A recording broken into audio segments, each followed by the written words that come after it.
निगलम में फिर से आपका एक बार स्वागत है। ये वीडियो विशेष रूप से एस्टेट से संबंधित है। 18 जनवरी 2022 को बैठक की कार्रवाई की गई थी, उससे संबंधित लेटर आज आया है, यानी 25 जनवरी 2022 को। क्या कुछ अपडेट है उसके बारे में हम चर्चा करेंगे। इसके साथ ही बताते चले कि ये छठे चरण के बारे में है। छठा चरण एस्टेट 2019 के अभ्यर्थियों के लिए भी बहुत महत्वपूर्ण है। क्यों महत्वपूर्ण है? क्योंकि जैसे ही छठा चरण कंप्लीट होगा उसके बाद आपका सातवां चरण स्टार्ट होगा। इसके बारे में अपडेट थोड़ा सा पहले से न्यूज़पेपर में आया था, हमने बताया भी था, लेकिन कुछ अभ्यर्थियों का कहना था कि वो न्यूज़ जो है गलत है। इसके साथ ही ये भी आपको बता दें कि इसमें वेतन निर्धारण से भी संबंधित है। 15% के उपरांत ऑनलाइन कैलकुलेटर वगैरह के बारे में भी चर्चा है। लेकिन सर्वप्रथम छठा चरण कंप्लीट करना ये मुख्य जिम्मेदारी की तरह ये पहला कार्य यानी पहला समीक्षा किया गया है। तो उसी के बारे में हम अपडेट जानेंगे। जो ये डीबीटी वगैरह संबंधित है उस न्यूज़ को हम नीचे में आपको दिखा देंगे, या पीडीएफ का ये तो डाल देंगे, नहीं तो स्क्रीनशॉट लेना चाहे तो ले लीजिएगा। फिलहाल उसके बारे में हम विशेष अपडेट नहीं कर रहे हैं, क्योंकि हम सातवें चरण पर विशेष ध्यान दे रहे हैं, क्योंकि जैसे ही छठा चरण आपका कंप्लीट होगा सातवां चरण स्टार्ट होगा। तो ये हम आपको बेसिक बता दें कि ये माध्यमिक और उच्च माध्यमिक एस्टेट से संबंधित, यानी माध्यमिक और उच्च माध्यमिक से संबंधित है। 9th 10th और 11th 12th से।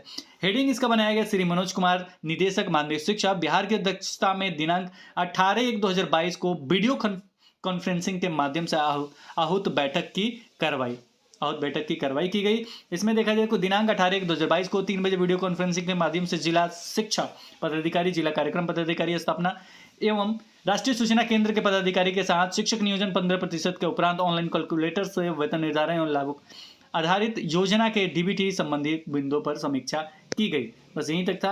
अब हम देख लेते हैं जो विशेष अपडेट है। वो विशेष अपडेट आपके नियोजन से संबंधित समीक्षा की है, उसमें देखते हैं कि क्या कुछ लिखा गया है। सर्वप्रथम छठे चरण के माध्यमिक या उच्च माध्यमिक शिक्षक नियोजन के लिए औपबंधिक मेधा सूची प्रकाशन की समीक्षा की गई। किसकी समीक्षा की गई? तो औपबंधिक मेधा सूची का। हम इसके साथ ही बताते चले कि इन्होंने एक शब्द भी लगाया है कि सर्वप्रथम, यानी सबसे जो अनिवार्य कार्य होता है उसके बारे में पहले है। लेकिन यहाँ पे ये भी बता दें कि किसकी समीक्षा की गई? को औपबंधिक मेधा सूची का। औपबंधिक मेधा सूची जारी करने के बाद उसकी जो आपत्ति लेने का डेट था वो 25 जनवरी तक का था। तो देखिए इसमें क्या कुछ हुआ है। औपबंधिक मेधा सूची के प्रकाशन की समीक्षा की गई। सभी जिला को निर्देश दिया गया है कि दिनांक 10/1/2022 को 10/1 यानी 10 जनवरी 2022 को बंदी मेधा सूची के प्रकाशन की सूचना भेजी जाए। अब इसको उल्टा मत समझ लीजिएगा। 10/1/2022 यानी 10 जनवरी 2022 को जो भी अबंदिक मेधा सूची जारी वगैरह करना था उसकी सूचना का प्रकाशन हुआ नहीं हुआ, किस कारण से प्रकाशन नहीं, इसकी सूचना जो है भेजी जाए, बताई जाए। इसके बाद इन्होंने लिखा यदि किसी नियोजन इकाई के द्वारा अबंदिक मेधा सूची का प्रकाशन नहीं किया गया है तो कारण स्पष्ट करते हुए अविलंब सूचना भेजी जाए, तुरंत सूचना भेजी जाए कि क्यों नहीं उसका प्रकाशन हुआ, ताकि विभाग द्वारा ससमय निर्णय लिया जा सके, विभाग द्वारा ससमय उस पर एक्शन लिया जा सके कि कैसे हमको कंप्लीट कराना है। क्योंकि बहुत दिनों से ये प्रोसेस में ही है। एक बार तो ये कंप्लीट भी हो गया था, लेकिन कुछ जगह रिक्ति दिखा के फिर दोबारा आवेदन लिया गया, फिर से प्रोसेस औपबंधिक मेधा सूची से स्टार्ट है। और ये कंप्लीट होना है फरवरी मंथ में। फरवरी के 17 और 18 फरवरी को नियोजन पत्र बांटा जाना है। देखिए क्या कुछ होता है, हम आपको अपडेट बताते रहेंगे। फिलहाल इसमें और क्या कुछ लिखा गया वो भी देख लेते हैं।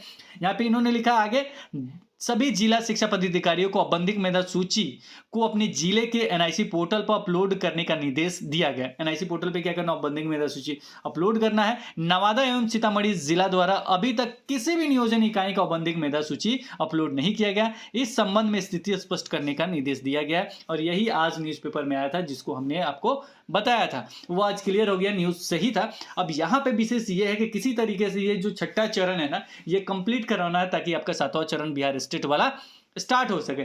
अब यहाँ पे कुछ अभ्यर्थी निगेटिव होंगे, उनका क्या कहना होगा? वो कहेंगे कि अभी मामला कोर्ट में है तो बहाली वगैरह का चक्कर क्यों चला जाए। देखिए जितना लेट होगा वो किसी और का लेट नहीं हो रहा, आपका हो रहा है। आपका क्यों हो रहा है? क्योंकि गवर्नमेंट अभी ना पॉजिटिव है। पहले से अगर पॉजिटिव होती तो ये जो छठा चरण चल रहा है ना बहुत पहले कंप्लीट हो गया। आपका एस्टेट का मामला आप जानते हैं कि आपने एग्जाम कब दिया, कितना बार रद्द हुआ, फिर आपने एग्जाम दिया, उसका रिजल्ट आ गया, उसके बाद आपका सर्टिफिकेट तक अभी तक अवेलेबल नहीं है, आपको मिला नहीं है, और जो वेब कॉपी है वो नॉट वैलिड वैलिड करके लिखता है तो आपका मामला फंसा है दो चीज़ों में, एक मेरिट का एक नॉन मेरिट का, जिससे संबंधित केस चल रहा है। अगर आपको सर्टिफिकेट मिल जाता, अगर आपको नोटिफिकेशन मिल जाता, उसके बाद भी अगर कुछ फैसला आता है तो उस तरीके से शिक्षक बहाली प्रक्रिया आपका घूम सकता है। क्योंकि आपने देखा है एनआईओएस वाला जो मामला था, बाद में उन्हें आवेदन करने का मौका दिया, जिस तरीके से हुआ उस तरीके से हुआ, बाद में बहुत सारी चीज़ें ऐड हुआ, तो बाद में ये सारी चीज़ भी होते रहेंगे। लेकिन सबसे जरूरी है आपका नोटिफिकेशन वगैरह हर हालत में चालू करवाना, क्योंकि इतना सारा चीज़ होते हुए भी अभी देखिए आपको एक केस बता रहा हूँ, एस्टेट का मामला, कॉमर्स वाले पे 6 महीने का मतलब वहाँ पे ऑर्डर आ चुका है कि 6 मंथ में ये कराना है। उसके बाद हम अपडेट नहीं जानते, जहाँ तक अपडेट मिला था उसमें ये बताया गया कि 6 मंथ में एस्टेट 2019 जो कॉमर्स के अभ्यर्थी हैं उनका होना है। लेकिन उस पर अपडेट देखिए, कोई एग्जाम एस्टेट का हो रहा है कॉमर्स से संबंधित, कोई नहीं हुआ।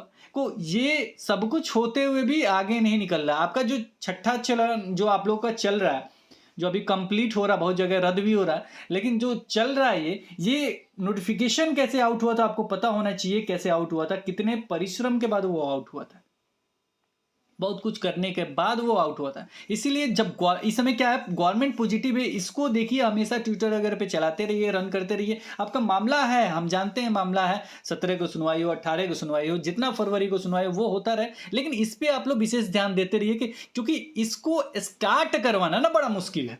इस पर ध्यान दीजिए कि स्टार्ट हो जाए। अरेस्ट ऑल तो होते रहेगा, सारा चीज़ प्रोसेस होते रहेगा, सब कुछ होते रहेगा। ऐसा नहीं है कि कोर्ट का ऑर्डर आ जाएगा को उस तरीके से चेंज नहीं होता है, हमेशा चेंज होता है। एनआईएस को वैलिड किया गया, बहुत सारी चीज़ हुए हैं, आप नहीं देख सकते कि छठा चरण का देख लीजिए। आप इसमें नेगेटिव लिखते हैं, ये करते हो, ठीक है, वो करते रहिए, आपको जो अच्छा लगे वो कीजिए। फिलहाल आगे जो देखा जाएगा 15% वेतन वृद्धि से संबंधित ये है। इसके साथ ही हम आपको कहेंगे कि छठे चरण पे भी ध्यान रखिए, उनका बहाली प्रक्रिया संपन्न कराने में थोड़ा हेल्प कीजिए, ताकि उनकी संख्या कम है, उनका हर हालत में पूर्ण हो जाए। ये सारी चीज़ अगर स्क्रीनशॉट वगैरह लेना चाहें तो ले सकते हैं, ये पूरा आगे इसको बारे में बताएंगे। और इसके साथ ही बताते चले, ये आपके लिए अभी तो इसमें बहुत सारे दिक्कतें आ रहा है जो ऑनलाइन कैलकुलेटर वेतन निर्धारण से संबंधित है, लेकिन आगे चल के आपके लिए बहुत फायदेमंद होगा, क्योंकि ये जो मामला है बहुत जगह कॉम्प्लिकेटेड हो गया, कहीं किसी का ज़्यादा है, किसी का कम है, कभी कुछ है, तो वो सारी चीज़ यहाँ पे क्लियर हो जाएंगे। आगे चल के कोई दिक्कत नहीं होगा, पूरे बिहार का एक जैसा ये रहेगा, सैलरी रहेगा। अब नीचे में देखिए डेट आज का दे दिएगा 25/1/2022 का, ज्ञापन संख्या वगैरह देख सकते हैं, और ये सिग्नेचर वगैरह देख सकते हैं। तो फिलहाल इस वीडियो में इतना ही, फिर मिलेंगे एक नए वीडियो के साथ, इस उम्मीद के साथ कि नोटिफिकेशन हर हालत में आपका आए स्टेट से संबंधित 2019 के अभ्यर्थियों के बहाली प्रक्रिया मतलब जल्द से जल्द स्टार्ट हो, और जो छठा चरण जो चल रहा वो जल्द से जल्द कंप्लीट हो जाए, जो डेट दिया गया उस डेट को नियोजन पत्र मिल जाए। तो इस वीडियो में इतना ही, फिर मिलेंगे एक नए वीडियो के साथ, तब तक देखते रहें, बने रहें हिंदी क्लब पे। धन्यवाद, बाय बाय।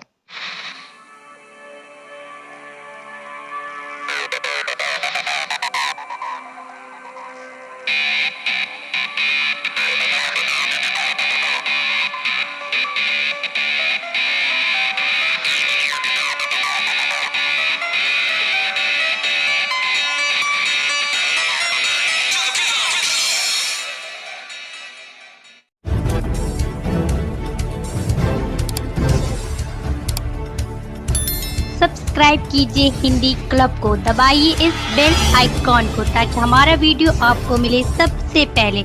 शेयर करें अपने दोस्तों के साथ ताकि वो भी इसका लाभ उठा सके। ये सब बिल्कुल फ्री है।